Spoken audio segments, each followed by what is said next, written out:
শীতলকুচিতে BJP নেত্রীর বাড়িতে বোমাবাজি, আতঙ্কে অসুস্থ দুই মেয়ে।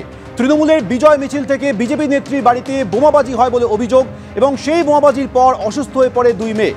কান্নায় ভেঙে পড়লেন বিজেপি নেত্রী, যদিও এই অভিযোগ অস্বীকার করেছে তৃণমূল।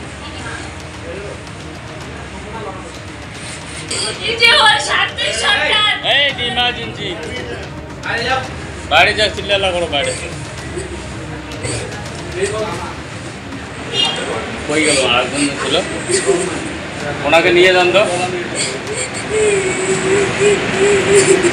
নিয়ে যাও।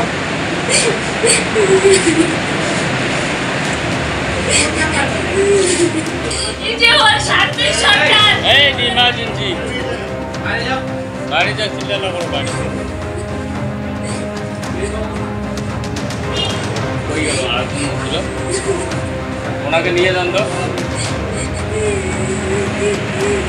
আপনারা দেখতে পাচ্ছেন বোমাবাজির ঘটনার পর অসুস্থ হয়ে পড়ে বিজেপি নেত্রীর দুই মেয়ে। তারপর আতঙ্কে কান্নায় ভাঙলেন বিজেপি নেত্রী। শীতলকুচিতে বিজেপি নেত্রীর বাড়িতে বোমাবাজি, তৃণমূলের বিজয় মিছিল চলছিল, সেই মিছিল থেকে বোমাবাজি হয় বলে অভিযোগ। আতঙ্কে দুই মেয়ে অসুস্থ হয়ে পড়ে, এরপর কান্নায় ভেঙে পড়লেন বিজেপি নেত্রী, যদিও এই অভিযোগ সরাসরি অস্বীকার করেছে শাসক দল তৃণমূল।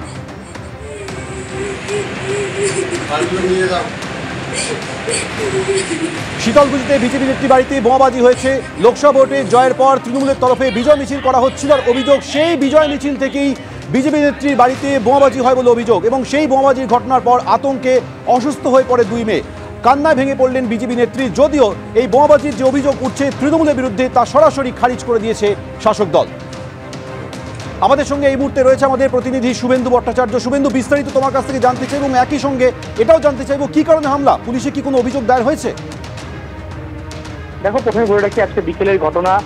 শীতলকুচি ব্লকের খলিশামারি গ্রাম পঞ্চায়েতের সেখানে মহিষমুড়ি এলাকা, সেখানে অভিযোগ যে আজকে তৃণমূলের একটি বিজয় মিছিল ছিল এবং সেই বিজয় মিছিল থেকে স্থানীয় বিজেপি নেত্রী তার বাড়ি লক্ষ্য করে বোমাবাজি করা হয় এবং এই ঘটনায় বিজেপি নেত্রীর দুই মেয়ে তারা বাড়িতে ছিলেন এবং এই বোমের আওয়াজে অসুস্থ হয়ে পড়েন দুই মেয়ে। তাদের মধ্যে একজনকে মাথাভাঙা মহকুমা হাসপাতালে ভর্তি করা রয়েছে। জানা যাচ্ছে যে সে অজ্ঞান হয়ে গিয়েছিল বোমার আওয়াজে, এমনটাই বিজেপির তরফ থেকে অভিযোগ করা হয়েছে। এবং যেটা আরো জানা যাচ্ছে যে তৃণমূল যাদের বিরুদ্ধে অভিযোগ উঠেছে, তৃণমূলের দাবি যে পুরোটাই মিথ্যে ঘটনা, এরকম কোনো বোমাবাজি হয়নি। সেখানে বিজয় মিছিল উপলক্ষে 2-4টে চকলেট বোমা ফাটানো হয়েছিল, তার জন্য এই ঘটনা ঘটে থাকতে পারে। এখানে বোমাবাজির পুরো ঘটনাটাই এখানে সাজানো, এখানে কোনো বোমাবাজি হয়নি এমনটাই তৃণমূলের পক্ষ থেকে দাবি করা হয়েছে। যদিও এই নিয়ে এখনো পর্যন্ত বিজেপি বা ওই পরিবারের তরফ থেকে কোনো শীতলকুচি থানায় কোনো অভিযোগ দায়ের করা হয়নি, এমনটাই শীতলকুচি থানা সূত্রের খবর।